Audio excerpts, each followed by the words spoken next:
Patay at 7 sugatan ng araruhin na isang truck at 3 tricycle sa Catbalogan, Samar. Kwento ni U.S. Cooper Ringo Penecios, bumisina pa ang driver ng truck nang mawalan ito ng preno at di na makontrol ang sasakyan. Sumalpok ang truck sa 3 tricycle na nakaparada sa tabing daan. At pagkatapos ay tinumbok naman ang isang tindahan. Nasawi ang isa pang driver ng 3 tricycle.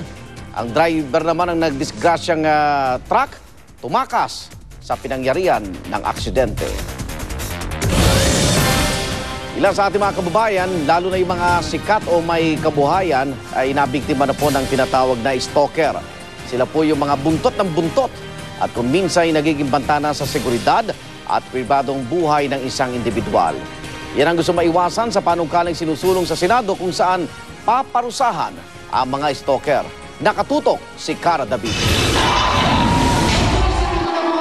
Parte na ng buhay ng mga artista ang fans na pirming nakabuntot sa kanila. Pero minsan, may nanghihimasok na sa personal nilang buhay.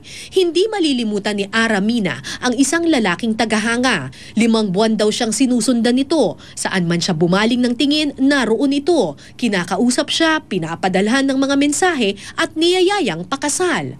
Paglabas mo ng bahay mo, nandun nakaabang. Tapos, everywhere you go, alam niya, anytime, any moment, kung alam mo yun, kung hindi matino yung pag-iisip niya, baka mamaya kung anong pwedeng gawin sa'yo eh. Baka mamaya, ripin ka na bigla, kidnapping ka, tutukan ka. Sinumbong ni Ara sa mga pulis ang stalker. Pero makalipas ang ilang oras, pinakawalan din daw ito dahil wala naman daw itong batas na nilalabag. Posible nang magbago ang sitwasyon kung papasa sa Kamara at Senado ang anti-stalking bill. Dito, maaari ng kasuhan at ikulong ang mga stalker. Sa Senate Bill 2442, matatawag na stalking ang sunod-sunod na pagtawag sa telepono nang wala namang lehitimong dahilan. Pagpapadala ng paulit-ulit na mensahe pero hindi naman nagpapakilala at paggamit ng bastos na lengguwahe. Paulit-ulit na pagpunta at pagmamanman sa bahay o opisina ng isang tao, paulit-ulit na paglapit sa isang tao saan man ito pumunta at pagsasagawa ng anumang bagay na nakakaalarma o nakakaiskandalo sa isang tao. Paano kalang batas ito para sa mga masyadong publiko na yung buhay? At nais may manatili at may maiwan pa ring pribadong aspeto sa kanilang mga buhay. 1 hanggang 6 na buwang pagkakakulong at multa na 1 hanggang 5,000 piso ang parusang nakatakda sa anti-stalking bill ng Senado. Sa ngayon, mahigit 1,000 katao ang binabantayan ng PNP dahil may banta sa pribadong buhay at seguridad ng mga ito. Karamihan dito mga negosyante na kinikikilan ng pera, mga dating biktima ng kidnapping at mga politiko. May mga laws na po tayo dealing with the preservation of our privacy. But I believe kung meron pong lalabas na ganitong batas, somehow makakatulong po siguro. With the anti-stalking law, mas madidefine natin kung ano yung dapat, anong measures so that hindi ma-invade or ma-violate yung privacy ng tao.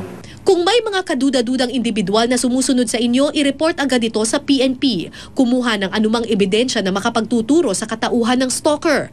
Baguhin ang oras ng iyong pag-uwi at ruta pauwi ng tahanan. Mainam rin ang paglalagay ng CCTV sa tahanan para ma-monitor ang lahat ng taong umaaligid dito. Cara David, Nakatutok, 24 Oras. Nag-iisip pa si Senador Coco Pimentel kung aalis o mananatili sa koalisyong una na isinama si dating Senador Mig Zubiri sa kanilang senatorial lineup. Pero ngayon pa lang may partido na nagpahayag ng handang tanggapin si Pimentel, ang Liberal Party ni Pangulong Aquino. Nakatutok si Jam, si Santo.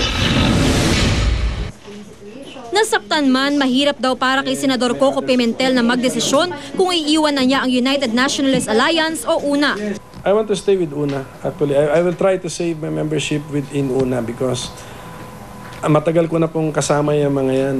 Ang hindi matanggap ni Pimentel, di raw pinakinggan ng mga leader ng UNA ang hiling niyang huwag isama sa senatorial ticket nila para sa 2013 si dating Senador Juan Miguel Zubiri. Paniwala kasi niya, bahagi si Zubiri ng umanidayaan noong 2007 kaya di siya nakaupo sa Senado agad. Kung sakali, ito ang unang pagkakataon sa loob ng mahigit 2 dekada na magkakahiwalay sa eleksyon ng mga Pimentel at mga Binay. Sa snap elections noong 1986 nabuo ang partidong PDP Laban. Ang PDP o ang Partido Demokratiko Pilipino, binuo ni dating Senador Nene Pimentel, ama ni Senador Coco.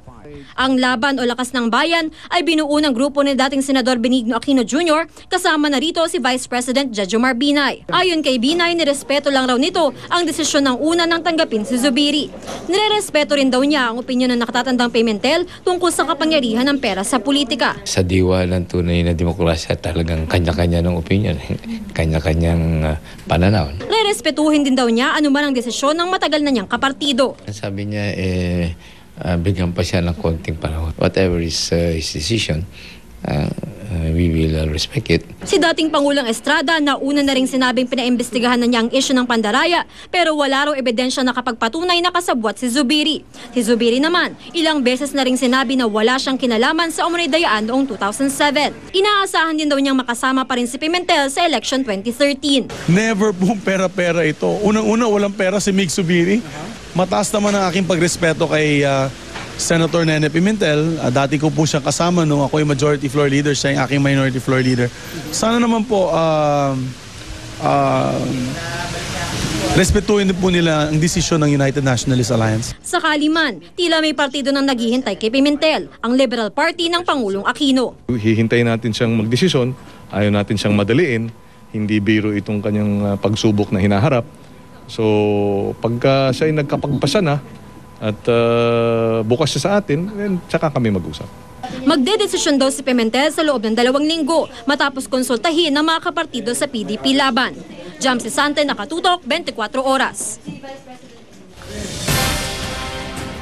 Tumaas pa ang ratings ng GMA7 sa primetime ngayong Enero hanggang Mayo ng 2012 kumpara sa kaparehong panahon noong isang taon. Base sa National Urban Television Audience Measurement o NUTAM ng Nielsen TV Audience Measurement, sa buong bansa tumaas ng 2.3 points ang household audience share ng Kapuso Network sa primetime. Ang rason, ang lalong gumagandang performance ng GMA sa Mega Manila kung nasaan ang 59.5% ng TV households at maging sa buong Urban Luzon kung nasaan ang 77% ng TV households. Tumaas sa 6.9 points ang lamang ng Kapuso Network sa ABS-CBN sa primetime household audience share sa Mega Manila, habang tumaas sa 3.7 points ang lamang ng GMA sa ABS-CBN primetime household audience share sa Urban Luzon. Ang Nielsen TV Audience Measurement ang pinagkukunan ng ratings ng mas nakararaming kumpanya sa industriya. Up next, kampo ni Montulfo balak daw iakyat sa attempted homicide ang reklamo laban kana Raymart Santiago at Claudine Barreto. Pero mag-asawa, di raw nababahala. At 24 oras nag-iisang news program sa Pilipinas na nominated sa prestiyosong Monte Carlo Television Festival. Non-stop ang pagtutok dito sa 24 oras.